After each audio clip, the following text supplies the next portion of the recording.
んだナス。俺んどこ洗濯あんなら俺洗ってくるっす。絶対殴られてもいいんだ。なんぼでも殴ってきらっしゃいっす。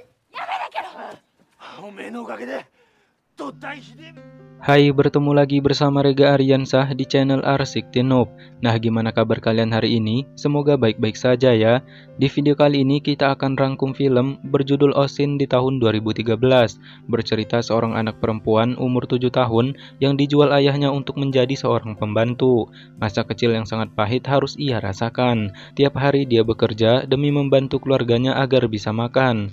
Nah, gimana kelanjutan ceritanya? Tanpa banyak basa-basi lagi, kita langsung saja ke alur cerita filmnya. Tapi sebelum itu jangan lupa untuk like, komen, share, dan subscribe.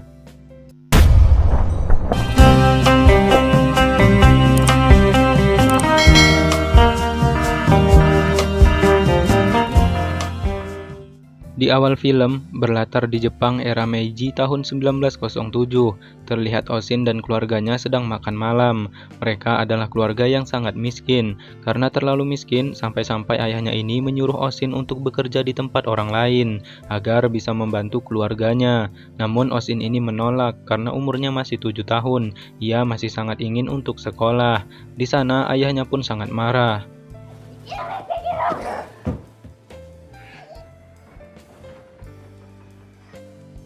Pada keesokan harinya, Oshin ini pun mengikuti perkataan ayahnya. Dia bersedia untuk bekerja. Sebelum pergi, ibunya ini terlihat sangat sedih. Dia memberikan baju kimono dan sebuah kalung untuk Oshin. Sementara neneknya, ia memberi Oshin uang sebesar 50 yen.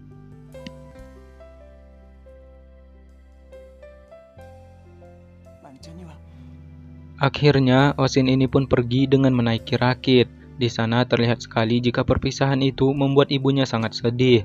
Namun jalan itu tetap harus dilalui mereka demi bisa membantu keluarganya.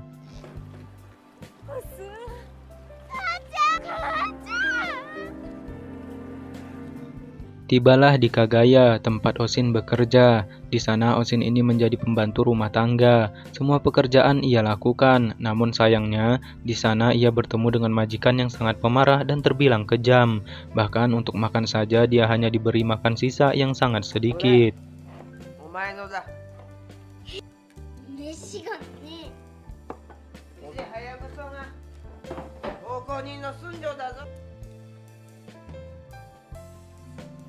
Pada siang harinya, Oshin ini mengasuh anak majikannya. Setelah itu dia mencuci pakaian. Namun dia malah dimarahi karena mencuci dengan air sumur. Akhirnya Oshin ini pergi ke sungai untuk mencuci baju. Hari demi hari Oshin lalui dengan bekerja. Sampai suatu hari uang majikannya ini ada yang hilang. Di sana majikannya menuduh Oshin yang mengambilnya. Padahal Oshin ini sudah bilang dengan jujur jika bukan dialah yang mengambil uang itu. Namun majikannya ini menggeledah baju kimono Oshin dan menemukan uang 50 yen. Sebenarnya uang itu adalah uang pemberian neneknya di awal film tadi. Namun majikannya ini tidak percaya dan akhirnya Oshin ini diusir dari rumah itu.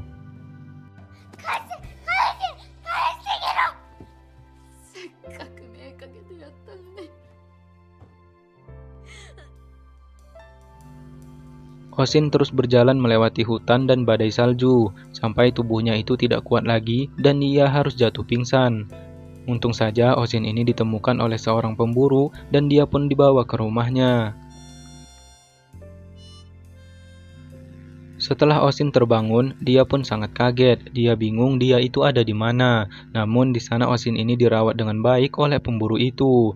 Sementara berpindah ke majikan Oshin yang mengusirnya. Nah, di sana mereka baru sadar jika mereka telah salah menuduh Oshin karena suaminya menemukan uang 50 yen itu di samping pot tanaman. Kembali lagi ke Oshin. Di sana dia akan diantarkan pulang ke rumahnya. Tapi Oshin ini tidak mau pulang. Dia memilih tinggal bersama mereka. Namun Sunsaku ini tetap bersikeras untuk mengantarkannya pulang. Akhirnya di sana Oshin ini menangis. Dia berjanji tidak akan merepotkan Sunsaku dan akan menjadi anak yang baik. Nah, setelah itu Sunsaku ini pergi berburu. Tapi entah diserang hewan apa, Sunsaku ini terluka parah sampai ia terbaring lemah. Nah, di saat Sunsaku ini sakit, Oshin lah yang terus merawatnya sampai dia sembuh kembali.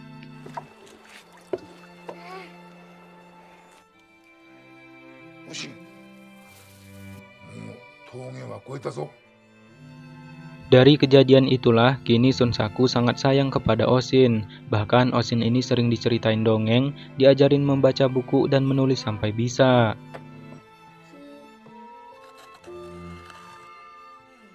Pada siang harinya, Oshin ikut Sunsaku pergi. Di saat mereka sedang istirahat, Sunsaku ini bermain harmonika. Oshin yang baru pertama kali melihat itu sangat menyukainya.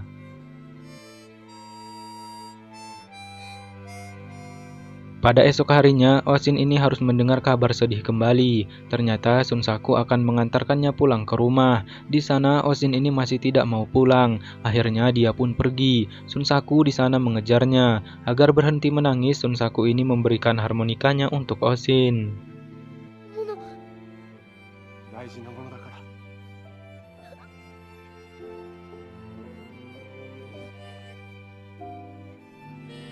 Di perjalanan pulang, mereka ini bertemu dengan polisi. Nah, di sana mereka ini ditangkap.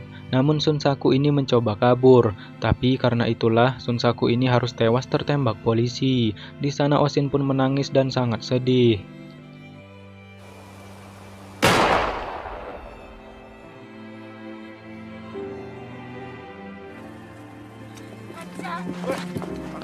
Oshin kembali ke rumahnya. Ibu dan neneknya sangat senang. Namun lagi-lagi di sana ayahnya marah dan memukul Oshin. Oshin tidak seharusnya pulang ke rumah karena dia harus bekerja. Sementara pada esok harinya, Oshin ini harus melihat penderitaan keluarganya kembali. Adik kecilnya bernama Sumi harus diserahkan ke orang yang akan mengadopsinya karena ibunya tidak banyak uang untuk bisa merawatnya. Pada tahun 1908, Oshin kembali mencari kerja di kota. Di sana dia pergi ke Kagaya, tempat pertama ia bekerja. Nah, di sana dia bertemu dengan seorang nenek yang punya tempat itu. Oshin memohon-mohon agar nenek itu memberikan pekerjaannya. Akhirnya pada malam hari itu, Oshin ini diterima bekerja di sana.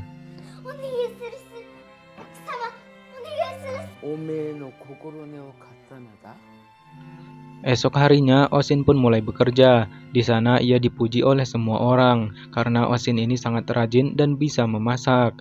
Kemudian Oshin ini mengasuh anak majikannya. Setelah itu dia makan. Nah, di sana, di saat dia makan, dia sangat kaget karena makanan untuknya sangat banyak, berbeda dengan majikan sebelumnya yang sangat kejam terhadap Oshin.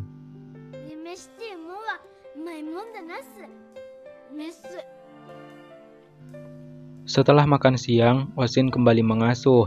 Namun di sana Oshin ini berbuat lancang dengan masuk kamar anak majikannya bernama Kayo. Di sana ia mengambil sebuah buku untuk dibaca. Nah, karena hal itulah Oshin ini dipanggil oleh majikannya.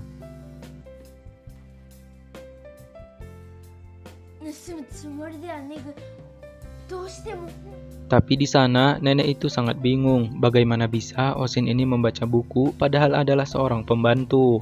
Akhirnya nenek itu mengetes Oshin untuk membaca. Dan setelah itu nenek ini malah menyuruh Oshin untuk terus belajar dan meminta Kayo belajar bersama dengan Oshin.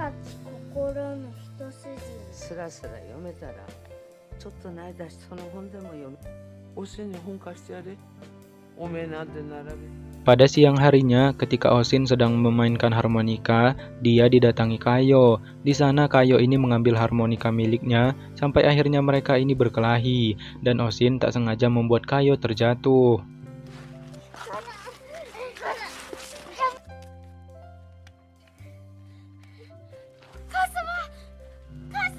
Lagi-lagi Oshin dipanggil oleh majikannya. Ayah Kayo ini sangat marah dan memukul Oshin. Untung saja ada nenek, dia meminta Oshin untuk menjelaskan kejadian yang sebenarnya. Tapi ayah Kayo ini tidak percaya dengan penjelasan dari Oshin, dan ia akan mengusir Oshin dari rumah itu. Sementara berpindah ke Kayo yang telah sadar, di sana dia mendapatkan hadiah boneka dari Oshin. Bibinya juga bilang jika Oshin itu menyayangi Kayo. Nah, setelah mendengar hal itu, Kayo ini menemui nenek dan ayahnya. Kayo meminta neneknya tidak memulangkan Oshin. Kayo juga mengakui jika Oshin itu tidak salah, karena dialah yang mengambil harmonika milik Oshin. Akhirnya Osin pun bisa kembali bekerja dengan majikannya. Bahkan kini Kayo menyayangi Osin. Di hari raya itu, Osin ini sangat sedih karena dia tak sengaja melihat ibunya yang pergi bersama pria hidung belang. Pada malam harinya ketika semua orang sudah tidur, Osin ini pergi keluar rumah dan bertemu dengan ibunya.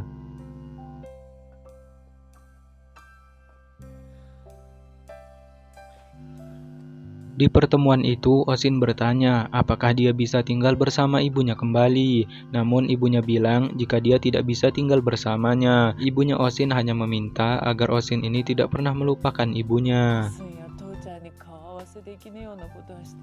Akhirnya Osin ini pulang sambil menangis. Di sana nenek menghampirinya. Kemudian nenek memberi nasihat untuk Osin. Terlihat sekali jika nenek ini sangat menyayangi Osin. Berpindah ke rumah Osin yang lama, ternyata di sana nenek kandungnya sedang sakit dan terbaring lemah. Sementara kita kembali lagi ke Osin, dia bertemu dengan Kayo. Di sana Kayo memberinya pakaian kimono dan memintanya segera pulang ke rumah karena neneknya sedang sakit. Alhasil Osin pun terus berlari untuk pulang.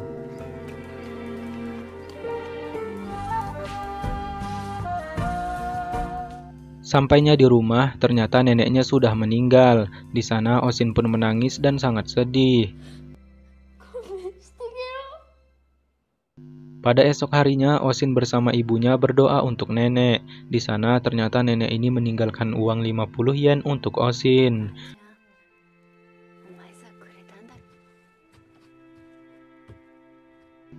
Kemudian Osin ini bilang jika dia akan terus tabah menjalani hidup ini, dia akan terus berusaha keras dan tidak akan pernah menyerah.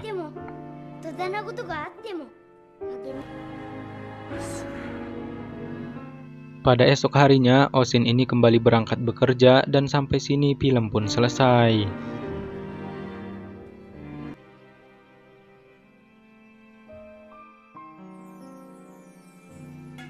Nah, begitulah akhir cerita film Osin tahun 2013 ini ya Sobat Tarsiktin. Semoga bisa sedikit menghibur kalian semua. Terima kasih yang sudah menonton video ini sampai selesai. Jangan lupa untuk like, comment, share, dan subscribe. Sekali lagi terima kasih banyak dan sampai ketemu di video selanjutnya.